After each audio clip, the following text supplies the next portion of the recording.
بسم اللہ الرحمن الرحیم السلام علیکم ورحمۃ اللہ وبرکاتہ۔ ان الحمد للہ نحمده ونستعینه ونستغفره ونعوذ باللہ من شرور انفسنا ومن سیئات اعمالنا، من يهده الله فلا مضل له ومن يضلل فلا هادي له، وأشهد أن لا إله إلا الله وحده لا شريك له، وأشهد أن محمدا عبده ورسوله۔ اللهم صل على محمد وعلى آل محمد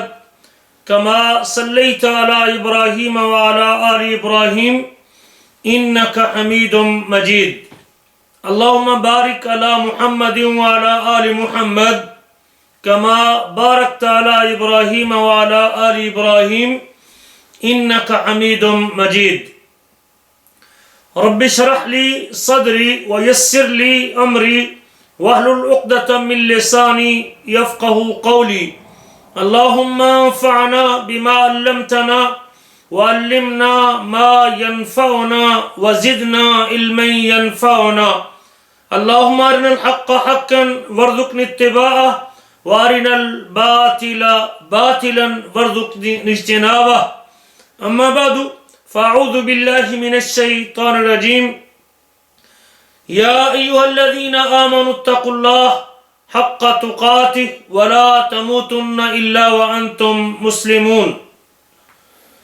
وقال النبي صلى الله عليه وسلم اتق الله حيثما كنت وَأَتْبِعِ السَّيِّئَةَ الْحَسَنَةَ تَمْحُهَا وَخَالِقِ النَّاسَ بِخُلُقٍ حَسَنٍ۔ اخرجہ الامام الترمذی رحمہ اللہ تعالی فی سننہ۔ گرامی قدر بھائیوں اور لائق احترام ساتھیوں، مالک الملک کا فضل و کرم ہے کہ اس نے مجھے اور آپ کو اپنی ذکر کی اور اپنے حبیب کی سنت کو نشر کرنے کی، بیان کرنے کی، سننے کی یہ توفیق نصیب فرمائی ہے۔ اور ہم اس دعا کے ساتھ اپنی بات کو شروع کرتے ہیں کہ وہ مالک الملک ان کہی سنی باتوں پر بیان کرنے کے بعد اور سماعت کرنے کے بعد ہم سب کو عمل کرنے کی توفیق نصیب فرمائے۔ یقیناً یہ خیر کی مجالس ہیں جس سے شاید سننے والے کو فائدہ ہو نہ ہو، لیکن بیان کرنے والا بھی اگر سب سے پہلے اپنے ضمیر سے مخاطب ہے تو وہ بھی یقیناً اس مجلس سے کچھ لے کے اٹھتا ہے۔ اللہ تعالیٰ اس مجلس کو ہماری اخروی نجات کا اور کامیابی کا ذریعہ بنائے۔ میرے عزیزو، آج عمر اور وقت میرے اور آپ کے پاس اللہ کی بہت بڑی نعمت ہے۔ ہم دن کے 24 دنوں رات کے 24 گھنٹوں میں سے کتنی گھڑیاں اس فیس بک پہ انگلی مارتے گزار دیتے ہیں، اور موبائل کے ساتھ کھیلتے دن کے کتنے گھنٹے بیت جاتے ہیں، بیوی بچوں سے باتیں کرتے ہوئے کتنے لمحات ہمارے چلے جاتے ہیں، اور یہ عمر کے حصے کم ہو رہے ہیں۔ یقیناً میرے لیے اور آپ کے لیے قیامت کے دن وہی گھڑیاں میدان حسنات کو اور نیکیوں کے ترازو کو وزنی کرنے کا سبب بنے گی جو اللہ کی اطاعت میں گزری ہوں گی، یا جن اوقات میں میری زبان اللہ کے ذکر سے تر رہی ہوگی۔ اللہ تعالیٰ سے دعا کرتے ہیں کہ مالک الملک مجھے اور آپ کو اپنی عمر کے ان سانسوں کو اور عمر کی ان گھڑیوں کو اپنی اطاعت میں تبدیل کرنے کی توفیق نصیب فرمائے۔ گرامی قدر بھائیوں، ہم نے اپنے حبیب اور اپنے ہادی اور اپنے مرشد اور اپنے سید حضرت محمد رسول اللہ صلی اللہ علیہ وسلم کا ایک فرمان آپ کے سامنے پیش کیا ہے، جسے امام ترمذی رحمہ اللہ نے اپنی سنن میں روایت کیا ہے، جس کے راوی حضرت ابو ذر جندب بن جنادہ، یہ بڑے عظیم صحابی تھے اور بنو غفار سے ان کا تعلق تھا، اور اسلام قبول کرنے کے بڑا عظیم واقعہ موجود ہے۔ یہ اور ان کے بھائی اللہ کے رسول کو چیک کرنے کے لیے آئے، اور پھر جب آئے اور آپ کی مجلس میں پہنچے اور پھر آپ کے ہو گئے، اور پیارے نبی صلی اللہ علیہ وسلم نے پھر ان کو اپنے علاقے میں اسلام کی دعوت دینے کے لیے روانہ کیا۔ ان کے ساتھ حضرت بڑے ہی صادق السابقون الاولون میں سے تھے، اور صدق میں کمال رکھتے تھے۔ اللہ کے رسول صلی اللہ علیہ وسلم کے ساتھ زندگی بھر آپ کے ساتھ رہے، اور پھر عمر کے آخری 31 یا 32 ہجری میں غالباً یہ مدینہ سے 3 مرحلوں کے فاصلے پہ تقریباً 250 کلومیٹر کے فاصلے پہ اگر مدینہ سے قصیم کی طرف آئیں تو ربضہ مقام پہ ان کی آخری آرام گاہ موجود ہے، اور یہ عظیم صحابی وہاں اس جنگل کے اندر اللہ کو پیارے ہو گئے۔ حضرت معاذ بن جبل بھی اس حدیث کے راویوں میں سے ہیں، اور جو آپ کے جلیل القدر صحابہ میں سے ہیں، پیارے نبی صلی اللہ علیہ وسلم کے ساتھ بڑے موقف رکھتے ہیں، اللہ کے رسول صلی اللہ علیہ وسلم کی مجلس میں زندگی کے ایام بیتے ہیں۔ تو یہ دونوں ساتھی اللہ کے نبی صلی اللہ علیہ وسلم سے یہ حدیث روایت کرتے ہیں، اور آپ صلی اللہ علیہ وسلم نے 3 وصیتیں کی ان دونوں ساتھیوں کو، اور آج جس طرح ان وصیتوں پہ عمل کر کے یہ لوگ کامیاب ٹھہرے، کامران ٹھہرے، سرخرو ہو گئے، درجات پا گئے، دنیا بھی کامیاب اور آخرت بھی کامیاب کر گئے، اگر میں اور آپ بھی صدقے دل کے ساتھ، سچی نیت کے ساتھ، اطاعت کے جذبے کے ساتھ، اجر کی امید کے ساتھ اپنے حبیب کی اور اپنے ہادی کی اور اپنے سید حضرت محمد صلی اللہ علیہ وسلم کی ان وصیتوں پہ عمل پیرا ہوتے ہیں تو یقیناً کامیابی ہم سے بھی دور نہیں ہے، اور اللہ تعالیٰ وہی کامیابی کا سہرا ہمارے گلے کے اندر بھی ڈالنے والا ہے۔ پیارے نبی صلی اللہ علیہ وسلم نے 3 باتیں کہیں اپنے ان دونوں ساتھیوں سے۔ سب سے پہلا پیغام اور پہلی وصیت اللہ کے نبی صلی اللہ علیہ وسلم نے فرمایا، اتق اللہ حیثما کنت، تم جہاں بھی رہنا اللہ سے ڈرتے رہنا، اللہ کا خوف اپنے دل میں بٹھائے رکھنا، اور خاص طور پہ جب آپ نے یمن حضرت معاذ بن جبل کو روانہ کیا تو چونکہ ایک اہم ذمہ داری تھی، وہاں آپ کے سفیر بھی تھے، آپ کے امبیسڈر بھی تھے، یمن کے والی بھی رہے، یمن کے گورنر بھی رہے، اور یمن میں مسلح امامت کی ذمہ داری بھی ان کے پاس، اور مسند خلافت اور نبی کریم صلی اللہ علیہ وسلم کے والی اور نگران بھی حضرت معاذ بن جبل تھے۔ تو آپ نے ایک جامع وصیت کی معاذ بن جبل کو، جس میں لوگوں کے حقوق کا مسئلہ بھی تھا اور اللہ کے حقوق کی بات بھی تھی۔ تو آپ نے سب سے پہلی وصیت یہ کی کہ اتق اللہ حیثما کنت، جہاں کہیں بھی رہنا اللہ سے ڈرتے رہنا، جہاں کہیں بھی رہنا، حقوق اللہ کا مسئلہ ہو، حقوق العباد کا مسئلہ ہو، یمن کی عدالت میں بطور قاضی تجھے فیصلہ کرنے کا موقع ملے، رعایا کے حقوق کی بات ہو، آپ کے پاس لوگوں کے حقوق کا معاملہ ہو،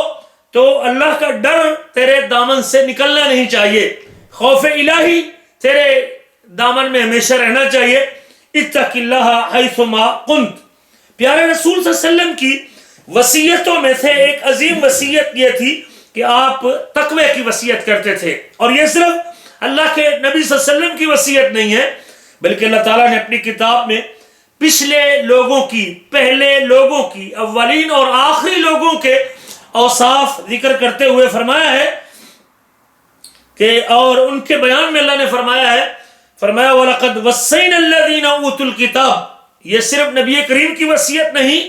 بلکہ رب ذوالجلال نے ہر دور کے لوگوں کو اس بات کی وصیت کی، وَلَقَدْ وَصَّيْنَا الَّذِينَ أُوتُوا الْكِتَابَ، یقیناً ہم نے وصیت کی ان لوگوں کو جن کو کتاب دی گئی، مِن قَبْلِكُمْ وَإِيَّاكُمْ،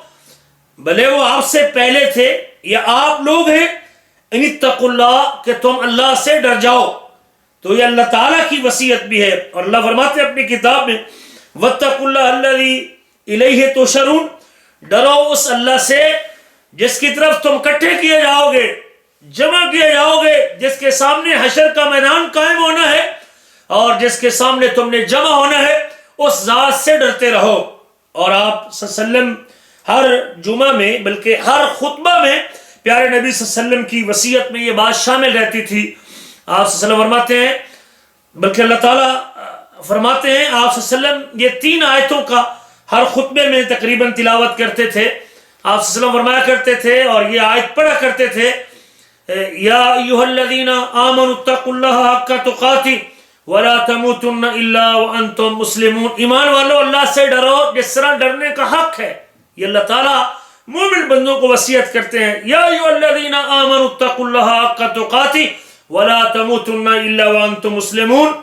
تم کو موت آئے تو اس حالت میں کہ تمہارے 5 فٹ کے جسم پہ اسلام نافذ ہو، موت تک تم مسلمان رہو، فرما بردار رہو، ڈرتے رہو، اللہ کی خشیت کو دل میں جگہ رہتے رہو۔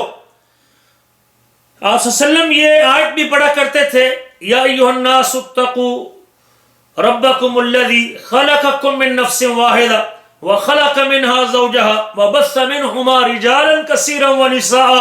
واتقوا اللہ الذی تساءلون به والارحام ان اللہ کان علیکم رقیبا۔ یا ایھا الناس اتقوا ربکم، اے لوگو ڈرو اپنے رب سے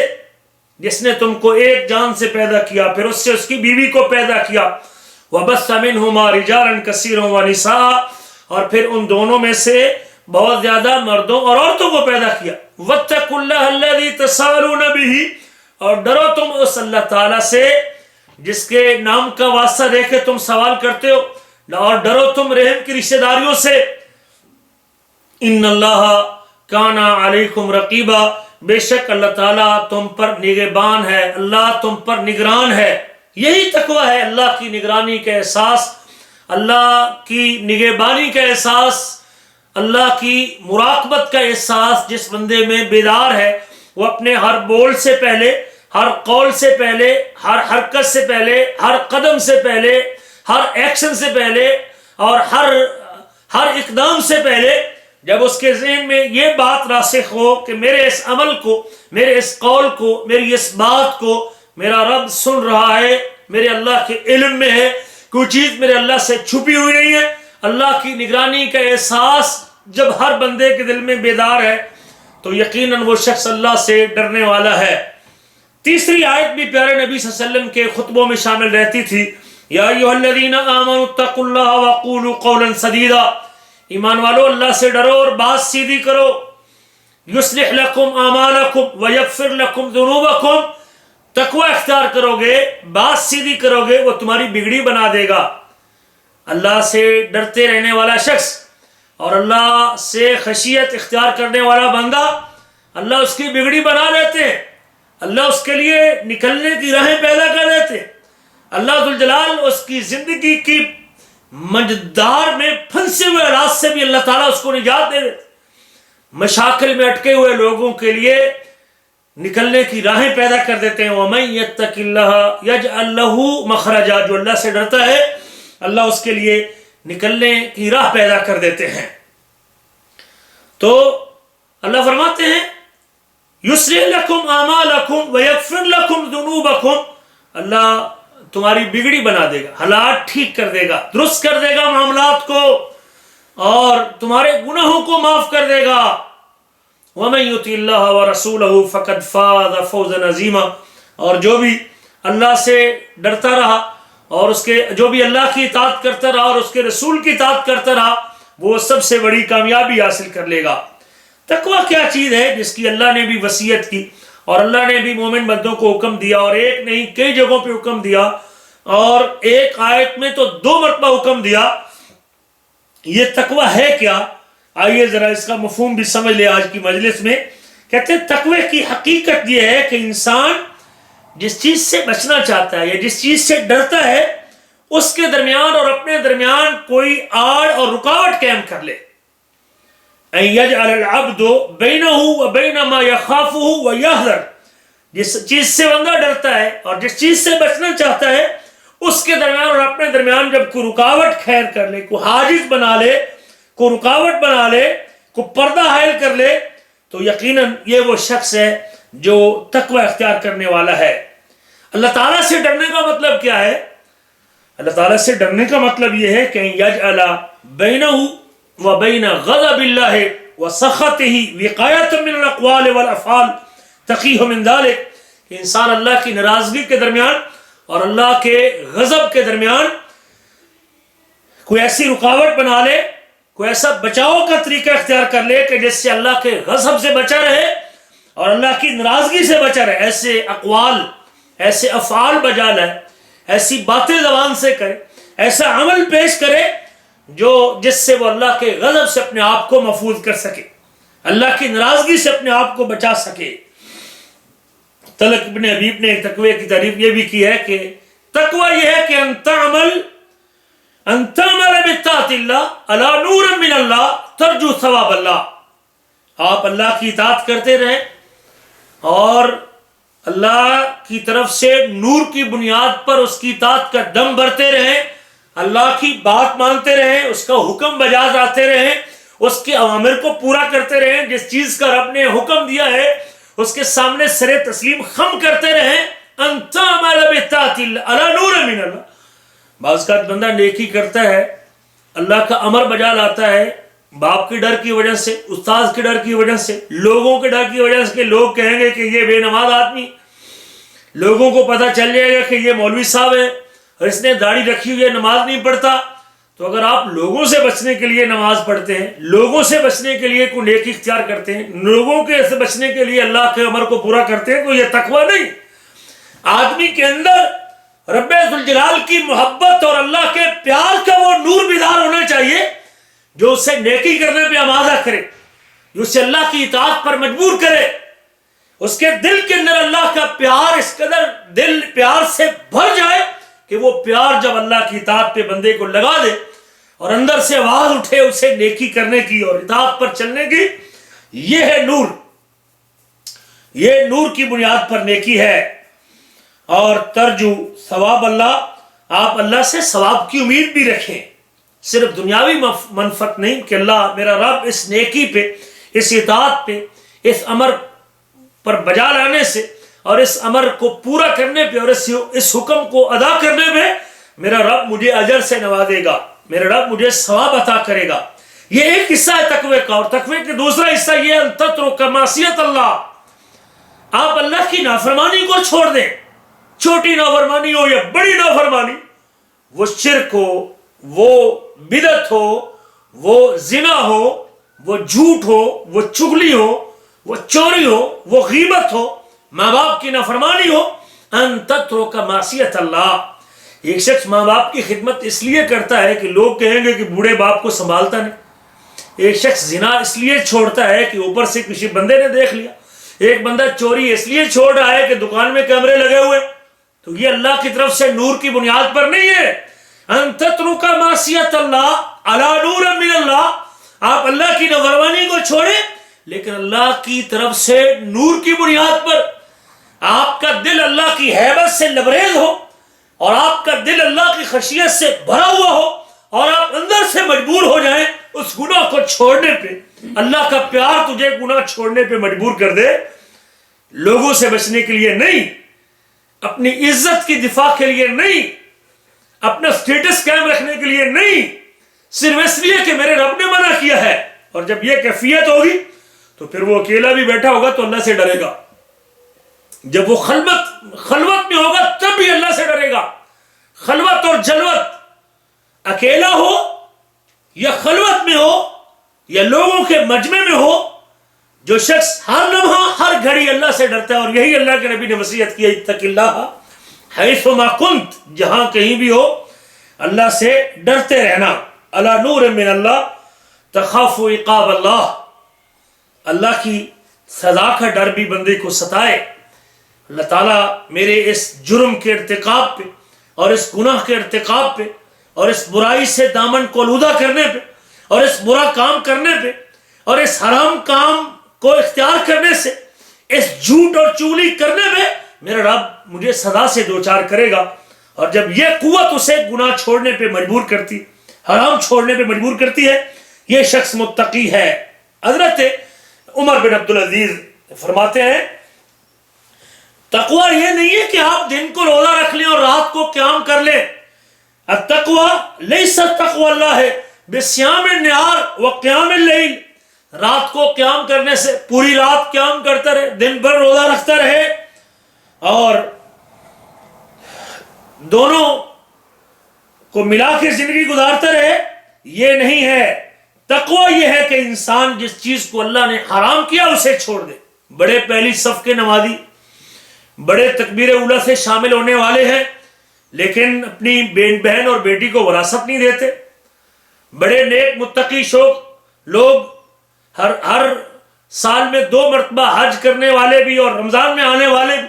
2 مرتبہ بیت اللہ کا سفر کرتے ہیں، لیکن کاروبار میں ڈنڈی مارتے ہیں. ان کا ترازو ٹھیک نہیں، ان کے لینے دینے کا وہ معیار ٹھیک نہیں ہے، لوگوں کے ساتھ تعامل درست نہیں ہے، قطع رحمی سے 2-4 ہیں، سکی بہن کے ساتھ ان کا بول چال نہیں ہے. تقوی یہ نہیں ہے کہ آپ سمجھیں کہ سوموار اور جمعرات کا روزہ رکھتا ہو، نفلی روزوں کا اہتمام کرتا ہو اور معاملات اس کے سارے سودی کاروبار ہو، اس کا دکان اور کاروبار ساری سود کے اوپر چل رہی ہے. یہ تقوی نہیں ہے. تقوی یہ ہے کہ جس چیز کو اللہ نے حرام قرار دیا اس کو چھوڑ دے. تقوی یہ ہے کہ حرام کردہ چیز کو چھوڑ دے اور جس چیز کو اللہ نے فرض کیا اس کو پورا کرے، اور اس کے بعد اگر اسے مزید نیکی کی توفیق ملتی ہے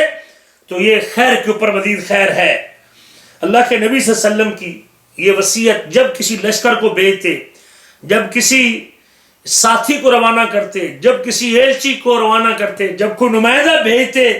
تو آپ ان کو جو جامع وصیت کرتے تھے. جب کوئی مجمع میں گفتگو کرتے تو آپ صلی اللہ علیہ وسلم کی بنیادی اور پہلی وصیت اللہ سے ڈرنا ہوا کرتا تھا کہ اللہ سے ڈر جاؤ، اللہ سے ڈر جاؤ. ابو بکر صدیق رضی اللہ تعالیٰ عنہ جب مسند خلافت پہ بیٹھتے ہیں، وہ اپنے خطبہ میں کہتے تھے، کہا کرتے تھے، اما بعد فإنی اوصیکم بتقوی اللہ، میں تم کو اللہ سے ڈرنے کی وصیت کرتا ہوں اور تم اللہ تعالیٰ کی اس قدر ثنا اور تعریف کرو جس کا وہ حقدار ہے، جس کا وہ اہل ہے، اور تم رغبت اور رہبت کو، امید اور خوف کو ملا کے زندگی گزارو اور اللہ تعالیٰ سے دل جمی سے سوال کرو. جیسا کہ اللہ تعالیٰ نے تعریف کی ان لوگوں کی، انبیاء کی تعریف میں اللہ نے کہا ہے اپنی کتاب میں اور زکریا علیہ السلام اور ان کے گھر والوں کے ذکر میں، انہم کانوا یسارعون فی الخیرات، یہ لوگ نیکی میں جلدی کرتے تھے، ویدعوننا رغبا ورہبا، چاہتے ہوئے بھی ہم سے دعا کرتے تھے، ڈرتے ہوئے بھی ہم سے دعا کرتے تھے، وکانوا لنا خاشعین، اور ہمارے سامنے عاجزی کرنے والے تھے، ہمارے سامنے عاجزی کرنے والے تھے. کمال تقوی یہ ہے کہ آدمی صرف حرام چیز کو نہیں چھوڑے، صرف جو ہے نا وہ واجب کا ارتکاب نہیں،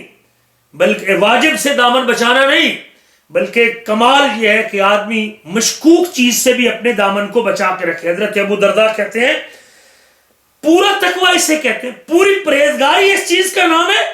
کہ آدمی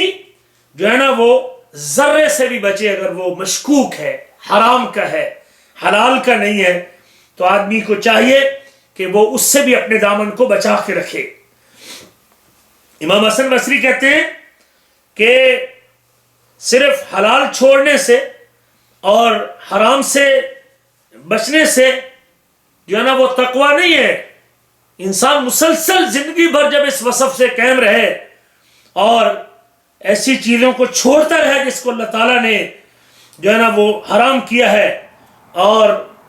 جس کو اللہ تعالیٰ نے جس سے روکا ہے اس سے اپنے دامن کو بچا کے رکھے، یہ شخص متقی ہے. اسی طرح کہتے ہیں بندہ اس وقت تک تقوی کی آخری منزل کے اوپر نہیں پہنچ سکتا جب تک وہ ان چیزوں کو بھی نہ چھوڑ دے جن کے اختیار کرنے میں کوئی حرج نہیں ہے، ورع کی بنیاد پر، جو بھلے حلال ہیں لیکن وہ حرام کا دروازہ کھولتی ہیں، حرام کا دروازہ کھولتی ہیں، ان سے بھی اپنے دامن کو بچا رکھے. تو یہ شخص ہے جو کمال تقوی کو پہنچنے والا ہے. انسان معاملات میں، لین دین میں،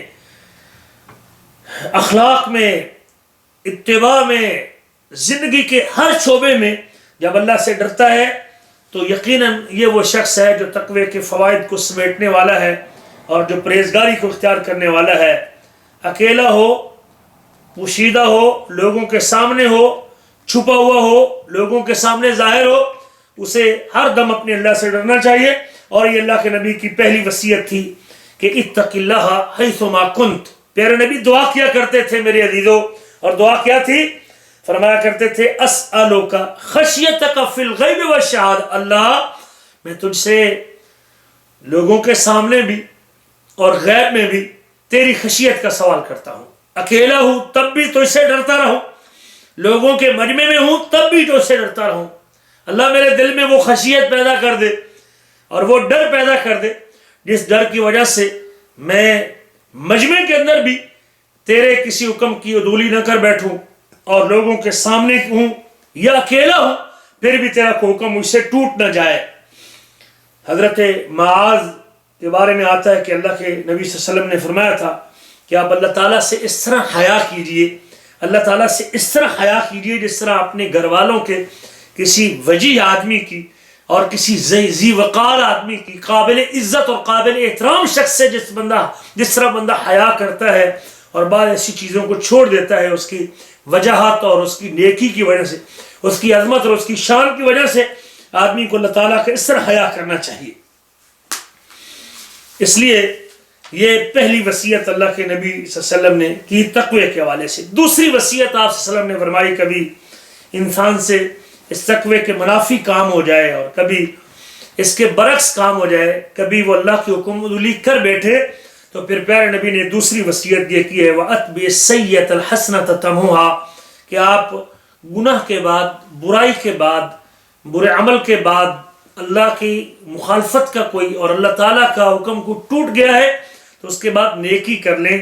تو نیکی کرنے سے اللہ گناہ کے اثرات کو زائل کر دیتے ہیں۔ اللہ گناہ کی وجہ سے جو دل پہ نقطہ لگتا ہے، گناہ کی وجہ سے جو آدمی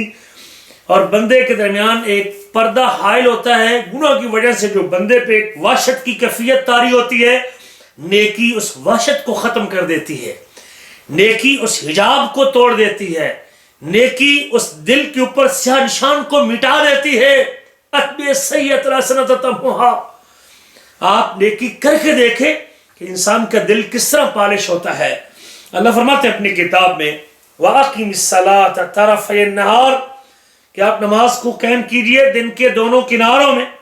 وَزُلَفًا مِّنَ اللَّيْلِ، اور رات کے اندھیروں میں، صبح کی نماز، زور اثر کی نماز اور رات کی تاریکی کی نماز، یہ نمازوں کا اللہ ذکر کرتے ہیں۔ فرمایا ان الحسنات یذہبن السیئات، بے شک نیکیاں گناہوں کو لے جاتی ہیں، نیکیاں گناہوں کو کھا جاتی ہیں۔ جب بندہ گناہ کے بعد نیکی کرتا ہے اللہ گناہ کے اثرات کو مٹا دیتے ہیں۔ ان الحسنات یذہبن السیئات، اگر آپ اپنا پچھلا کھاتا صاف کرنا چاہتے ہیں تو یقیناً نیکی کرنے سے اللہ تعالیٰ اپنے بندوں پہ مہربانی کرتا ہے اور اس کی زندگی گناہوں سے پاک کر دیتا ہے۔ حضرت عبداللہ بن مسعود روایت کرتے ہیں، صحیح بخاری مسلم کی حدیث ہے کہ ایک شخص اللہ کے نبی صلی اللہ علیہ وسلم کی مجلس میں آیا اور پیارے نبی صلی اللہ علیہ وسلم سے کہنے لگا کہ اللہ کے رسول مجھ سے غلطی ہوئی ہے، میں نے گناہ کیا ہے، اور گناہ کرنے کے بعد پیارے نبی صلی اللہ علیہ وسلم نے، اور گناہ بھی اس نے ایک عورت کو پکڑا اور اس سے غصہ کنار کیا، تو پیارے رسول صلی اللہ علیہ وسلم اس سے بے پرواہ ہو گئے اور آپ نے توجہ نہ کی اس کی طرف۔ نماز پڑھی آپ نے، نماز پڑھنے کے بعد پھر یہ چیز ہے کہ انسان کے اندر جب احساس ندامت آتا ہے، گناہ کرنے کے بعد جب بندے میں اپنے گناہ سے معافی مانگنے کی کیفیت ابھرتی ہے اور پیدا ہوتی ہے، یہ اللہ تعالیٰ کو بڑی پسند ہے۔ یہ اواب لوگوں کا کام ہے، اللہ کی طرف رجوع کرنے والوں کا یہ صفت ہے۔ گناہ کرنے کے بعد واپس پلٹنے کا جذبہ جب بندے میں آتا ہے، یہ اللہ تعالیٰ کو بڑا محبوب ہے۔ تو پیارے نبی صلی اللہ علیہ وسلم نے فرمایا کہ یہ نماز جو تو نے ہمارے ساتھ پڑھی ہے، اللہ تعالیٰ نے اس نماز پڑھنے کی وجہ سے تیرے اس گناہ کو ختم کر دیا ہے۔ اور پھر وہ کہنے اللہ کے رسول، بلکہ ایک شخص نے یہ کہا کہ اللہ کے رسول کیا یہ اس بندے کے لیے خاص ہے یا ساری امت کے لیے خاص؟ فرمایا یہ سارے لوگوں کے لیے عام ہے، یہ سارے لوگوں کے لیے عام ہے۔ کہ اللہ تعالیٰ نے پھر یہی آیت نازل کی تھی ان الحسنات یذہبن السیئات، بے شک نیکیاں گناہوں کو کھا جاتی اور لے جاتی ہیں۔ نبی کریم کا یہ بھی ارشاد گرامی بخاری مسلم کی حدیث ہے، جب کوئی بندہ گناہ کرتا ہے اور گناہ کرنے کے بعد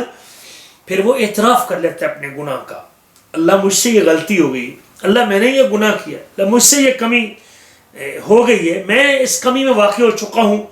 اور پھر اللہ سے معافی مانگتا ہے، تو اللہ تعالیٰ فرماتے ہیں، اللہ تعالیٰ اسے معاف کر دیتے ہیں کہ میرے بندے کو یہ احساس پیدا ہو گیا، یہ احساس بیدار ہو گیا اس کے دل میں کہ اس نے گناہ کرنے کے بعد نیکی کر لی ہے۔ میرے عزیزو، یہ احساس اگر بیدار ہو جائے، اور مجھے آج نوجوان نسل میں یہ احساس بیدار کرنا ہے کہ انسان گناہ کرنے کے بعد اس کے اندر نفرت پیدا کر دے گناہ کی، اور وہ اللہ کی طرف رجوع کرنے والا، رحمان کو غفور اور رحیم کی طرف وہ پلٹنے والا بن جائے، تو اللہ تعالیٰ بڑا خوش ہوتا ہے اپنے بندے کے واپس پلٹنے سے۔ اور اللہ چاہتے ہیں کہ میرا بندہ گناہ کرتا رہے اور پھر توبہ کرتا رہے، گناہ کرے اور پھر توبہ کرتا رہے۔ تو اللہ تعالیٰ کو توبہ کرنا اور گناہوں سے معافی مانگنا بڑا محبوب ہے۔ نبی کریم کا فرمان ہے کہ جب بندہ گناہ کرتا ہے اور پھر استغفار کرتا ہے، گناہ کرنے سے اس کے دل کے اوپر سیاہ نقطہ لگتا ہے، اور جب استغفار کرتا ہے تو اللہ تعالیٰ اس دل کو گناہوں سے پاک کر دیتے ہیں اور پالش کر دیتے ہیں، گناہوں سے صاف کر دیتے ہیں اور چمکا دیتے ہیں اس دل کو استغفار کرنے کی وجہ سے۔ متقی لوگوں کے اوصاف میں سے یہ وصف بھی اللہ نے ذکر کیا، والذین اذا فعلوا فاحشۃ او ظلموا انفسهم ذکروا اللہ، وہ لوگ جو کبھی کسی بے حیائی کا ارتکاب کر بیٹھیں یا اپنے آپ پر ظلم کر بیٹھیں، کسی گناہ سے اپنے دامن کو لودہ کر بیٹھیں، ذکروا اللہ، پھر اللہ تعالیٰ کو یاد کرتے ہیں، اللہ کے عذاب سے ڈرتے ہیں، اللہ کی پکڑ سے ڈرتے ہیں، اللہ تعالیٰ کی محبت پھر ان کے دل میں زور کرتی ہے، ذکر اللہ، اور قیامت کے دن سے اس کے سامنے جواب دہی سے ڈرتے ہیں کہ میرے رب نے قیامت کے دن مجھ سے پوچھا تو کیا جواب دوں گا۔ پھر وہ اللہ کو یاد کرتے ہیں، فاستغفروا لذنوبہم، اور اپنے گناہوں کی معافی مانگتے ہیں،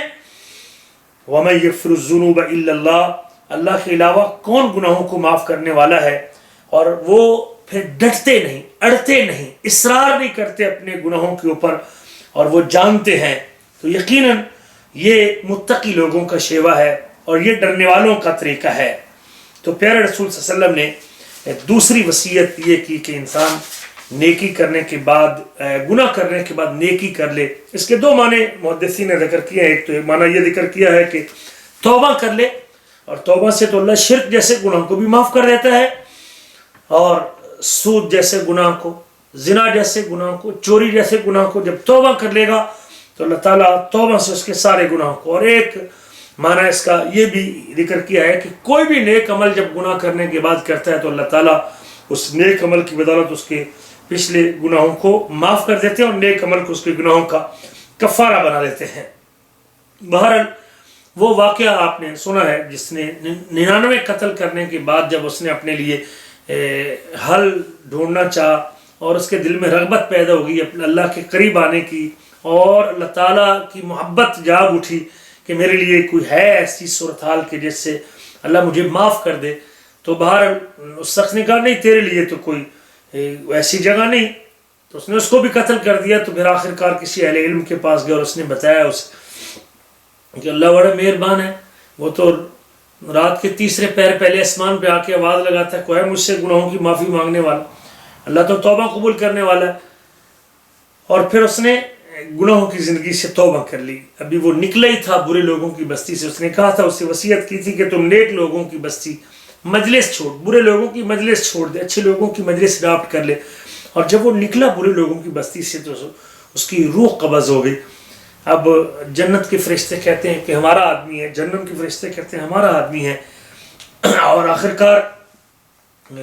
سبحان اللہ، اللہ تعالیٰ تیسرے فرشتے کو جج بنا کے بھیجتے ہیں، اس کی زمین کو ماپا جاتا ہے، اور اگرچہ وہ برے لوگوں کی بستی کے قریب تھا اور نیک لوگوں کی بستی سے دور تھا، اللہ تعالیٰ زمین کو حکم دیتے ہیں تبعادی، تو اپنا فاصلہ زیادہ کر لے، اور ادھر نیک لوگوں کی بستی کی زمین کو اللہ کہتے ہیں تقاسی، تو اپنے آپ کو سکیڑ لے۔ جب اس کو ماپا گیا تو وہ شخص ایک بالشت نیک لوگوں کی بستی کے قریب نکلا، تو اللہ تعالیٰ نے اس کے 100 قتل جیسے گناہوں کو بھی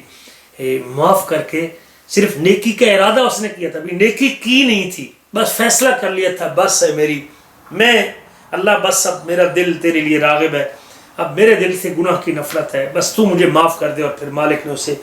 جو ہے نا وہ اس بنیاد پہ اس کو جہنم سے بچا کے جنت میں داخل کر دیا۔ اور بھی کئی واقعات ہیں اس کے اوپر۔ بہرحال تیسری اور اس طرح باقی نیکیاں بھی آپ نے وہ سنتے رہتے ہیں، جیسے نماز پڑھنے سے گناہ معاف ہوتے ہیں، وضو کرنے سے گناہ معاف ہوتے ہیں، اسی طرح مسجد میں طرف چل کے جانے سے گناہ معاف ہوتے ہیں، نماز کا انتظار کرنے سے گناہ معاف ہوتے ہیں، روزہ رکھنے سے گناہ معاف ہوتے ہیں، قیام سے گناہ معاف ہوتے ہیں،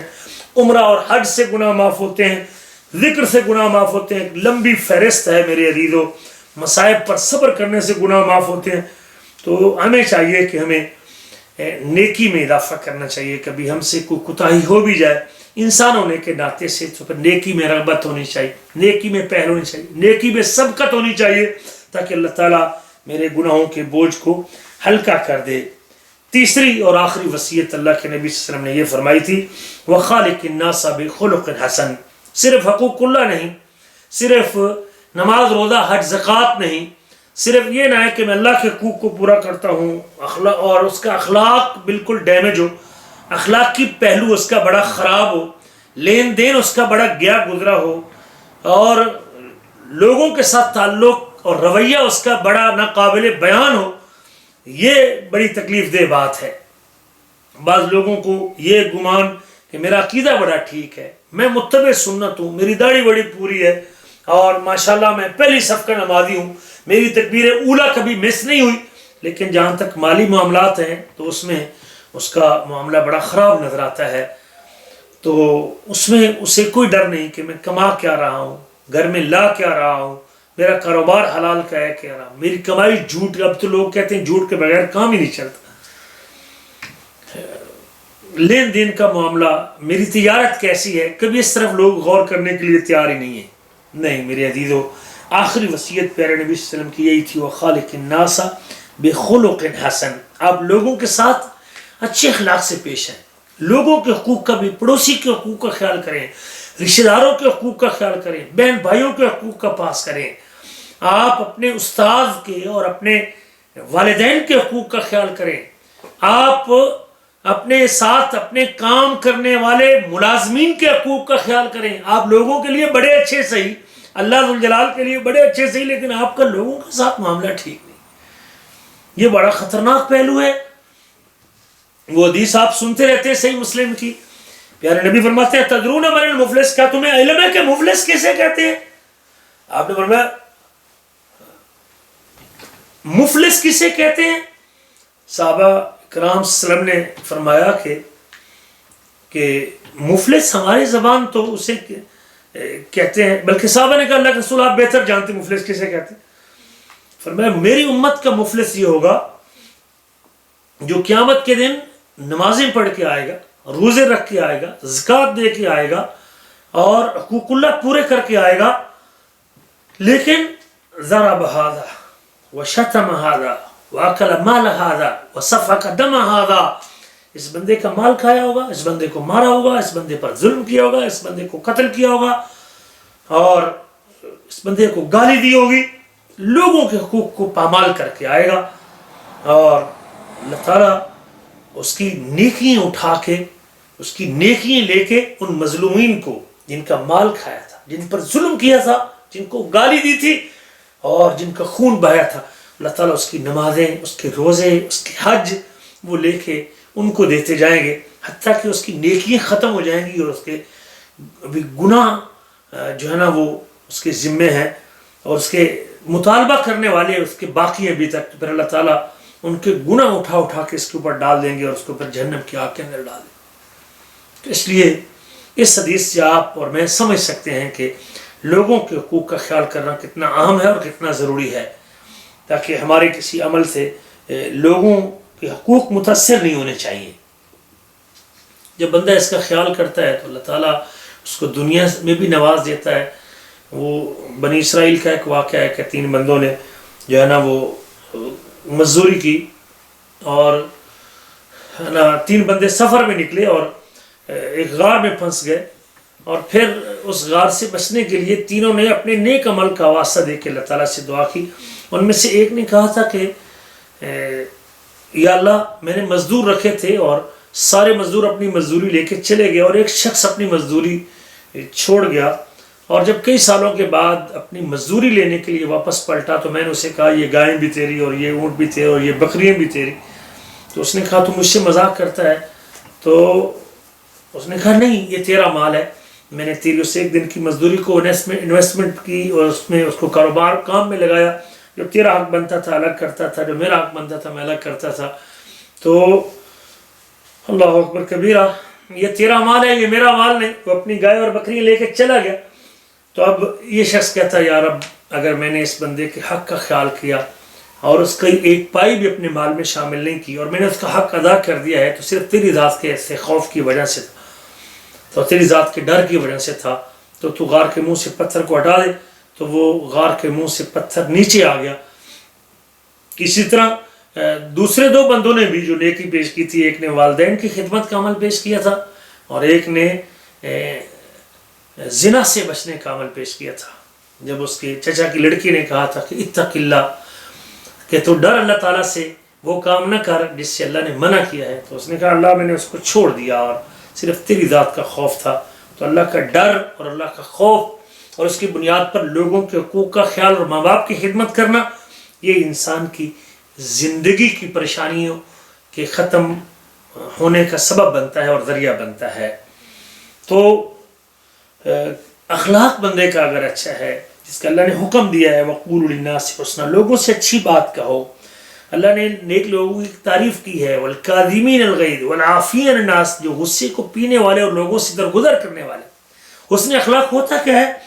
حضرت عبداللہ بن مبارک کہتے ہیں وَبَسَطُ الْوَجْهِ وَبَذْلُ الْمَعْرُوفِ وَكَفُّ الْأَذَى. آدمی کا چہرہ ہنس مکھ ہونا چاہیے، ملے تو اچھے انداز سے ملے، خندہ روئی کے ساتھ ملے، مال خرچ کرے، بذل المعروف نیکی کرے. بذل الندا کے الفاظ بھی آتے ہیں بعض اقوال میں کہ انسان مال خرچ کرے، مہمان نواز ہونا چاہیے، پیسہ خرچ کرے لوگوں کی ضرورتیں پوری کرنے کے لیے، اور وَكَفُّ الْأَذَى، لوگوں کو تکلیف نہ دے اپنے کسی عمل سے، نہ اپنے قول سے، نہ اپنے فعل سے، نہ اپنی لسان سے، نہ زبان سے، نہ ہاتھ سے، نہ پاؤں سے کسی کو اذیت نہ دے. وہ حدیث بھی آپ سنتے رہتے ہیں المسلم من سلم المسلمون من لسانه ويده، مسلمان وہ ہے جس کے ہاتھ اور زبان سے دوسرے مسلمان محفوظ رہے. یہ حسن اخلاق ہے اور یہ حسن خلق ہے کہ انسان کے اندر یہ عادات تواضع اختیار کرے، برداشت پیدا کرے، اپنے آپ کو نیچے کر لے، اپنا مال خرچ کرے، نرمی اختیار کرے، وفا کرے لوگوں کے ساتھ، سچائی اختیار کرے، نصیحت کرتا رہے، امانت کا خیال رکھے، لوگوں کے عیبوں کے اوپر پردہ ڈالے، لوگوں کے درمیان صلح کرے اور اصلاح کرے، لوگوں کے ساتھ شفقت کا رویہ اختیار کرے، ماں باپ کے ساتھ حسن سلوک کرے، صلہ رحمی کرے، بہادری اور شجاعت اپنے اندر پیدا کرے، اظہار کا جذبہ اپنے اندر ہونا چاہیے، لوگوں سے درگزر کرے اور معاف کر دے، اور خندہ روئی کے ساتھ بات کرے، ہنس مکھ ہو کے ملے، گفتگو اچھی کرے اور بول میٹھے بولے اور عدل کرے. یہ سارے کے سارے وہ نیکی ہیں جو حسن اخلاق میں آتی ہیں، اور یہی وہ نیکی ہے جو قیامت کے دن آدمی کے جنت میں جانے کا ذریعہ بنے گی. سب سے زیادہ لوگ اس نیکی کی وجہ سے جنت میں جائیں جو نیکیوں کے ترازو کو وزنے کرے. یہ کمال ایمان کی نشانی ہے. نبی کریم صلی اللہ علیہ وسلم کہ قیامت کے دن سب سے زیادہ قریب وہ شخص ہوگا جو اپنے اخلاق میں اچھا ہو، جس کا معاملہ درست ہوگا، اور پھر دین کے اندر اونچا مقام اسے ملے گا. اللہ اس کی عمر کو بڑھا دیں گے، اللہ اس کے رزق کو کھول دیں گے، اللہ اس کے کرب اور اس کی تکلیفوں کو دور کر دیں گے، اور اللہ تعالیٰ لوگوں کے دلوں میں اس کی محبت پیدا کر دیں گے، لوگوں کے دلوں میں اس کا پیار پیدا. حضرت انس کہتے ہیں کہ نبی کریم صلی اللہ علیہ وسلم لوگوں میں سے سب سے زیادہ اچھے اخلاق کے مالک تھے، سب سے زیادہ حسن اخلاق کے مالک پیارے نبی تھے. اللہ فرماتے وَإِنَّكَ لَعَلَىٰ خُلُقٍ عَظِيمٍ، آپ بلند اخلاق کے مالک ہیں. نبی کریم اخلاق کی نمائندگی کرتے تھے. قرآن نے جو اخلاق پیش کیا اس کا عملی نمونہ آج وسلم نے پیش کیا ہے. امی عائشہ فرماتی ہے جب آپ سے پوچھا گیا کہ نبی کریم کے اخلاق کیسے تھے، فرمایا کان خلقہ القرآن، ان کا اخلاق تو قرآن. حضرت عبداللہ بن عمر بن عاص کہتے ہیں اللہ کے نبی صلی اللہ علیہ وسلم بے حیائی کا جملہ نہیں بولتے تھے، بری گفتگو نہیں کرتے تھے، گندی گفتگو منہ سے نہیں نکالتے تھے. آپ اپنے گھر والوں کے ساتھ بڑی نرمی کا رویہ اختیار کرتے، اپنے بچوں کے ساتھ آپ بڑے نرم تھے. آپ نے فرمایا خیرکم لأہلی وانا خیرکم لأہلی، تم میں سے بہتر وہ شخص ہے جو اپنے گھر والوں کے لیے بہتر ہے، اور میں اپنے گھر والوں کے لیے سب سے بہتر ہوں۔ حضرت انس کہتے ہیں میں نے 10 سال اللہ کے نبی کی خدمت کی اور آپ نے 10 سال میں ایک مرتبہ بھی مجھے اف انس اوئے انس نہیں کہا، آپ نے مجھے مارا نہیں ہے، آپ نے مجھے کبھی کسی معاملے پہ یہ کیوں نہیں کیا تو نے اور یہ کیوں کیا تو نے یہ نہیں کہا۔ آپ ہر درجے کے تواضع رکھنے والے تھے۔ تو نبی کریم کی سیرت بڑی پڑھیے، اس نے اخلاق سے صرف مسلمانوں کے ساتھ نہیں غیر مسلموں کے ساتھ بھی آپ اچھا اخلاق پیش کرتے تھے، اور یہ اخلاق پیش کر کے آپ نے ان کے دل مو لیے تھے اور ان کو اپنا بنا لیا تھا۔ تو یہ 3 وصیتیں میرے عزیزو زندگی گزارنے کے لیے بڑی ضروری ہیں۔ میں دوبارہ خلاصے کے طور پہ نصیحت کر دیتا ہوں اور ذکر کر دیتا ہوں۔ نمبر 1، جہاں کہیں بھی رہیں اپنے اللہ سے ڈرتے رہیں، اور نمبر 2، کبھی انسان ہونے کے ناطے سے گناہ ہو جائیں تو اس کے بعد نیکی کر لیں، اور نمبر 3، اپنے اخلاق کو بہتر کریں، اپنے اخلاق کو بہتر کریں۔ اللہ سے دعا ہے کہ اللہ تعالیٰ ہمیں ان زندگی کی عارضی سانسوں میں یہ خوبی اپنے اندر پیدا کرنے کی توفیق نصیب فرمائے۔ اللہ ہمارے گناہوں کو معاف فرمائے۔ اور ابھی یاد رکھیں کہ ابھی چند دنوں کے بعد 14 فروری آنے والا ہے، جس دن ویلنٹائن ڈے کے حوالے سے ویلنٹائن ڈے کے حوالے سے لوگ عجیب جو ہے نا وہ رویے اختیار کرتے ہیں، جو یقیناً ہمارے دین سے بھی ٹکراتا ہے اور ہمارے اخلاق سے بھی ٹکراتا ہے۔ ایک مسلمان کو اس کا دین اس کی اجازت نہیں دیتا، اور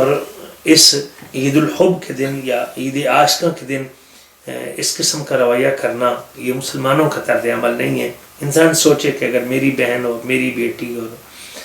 میری عزیزہ کے ساتھ کوئی یہ رویہ اختیار کرے تو کیا اپنے لیے برداشت کرے گا؟ تو انسان پھر کسی کی بہن اور بیٹی کے لیے کیوں ایسا رویہ اختیار کرے؟ یہ تقوی کے بھی خلاف ہے، حسن اخلاق کے بھی خلاف ہے، اور گناہوں سے اپنے دامن کو روزہ کرنے والی بات ہے۔ اللہ تعالیٰ ہمیں اس دن سے بھی اپنے آپ کو بچا کر رکھنے کی توفیق نصیب فرمائے۔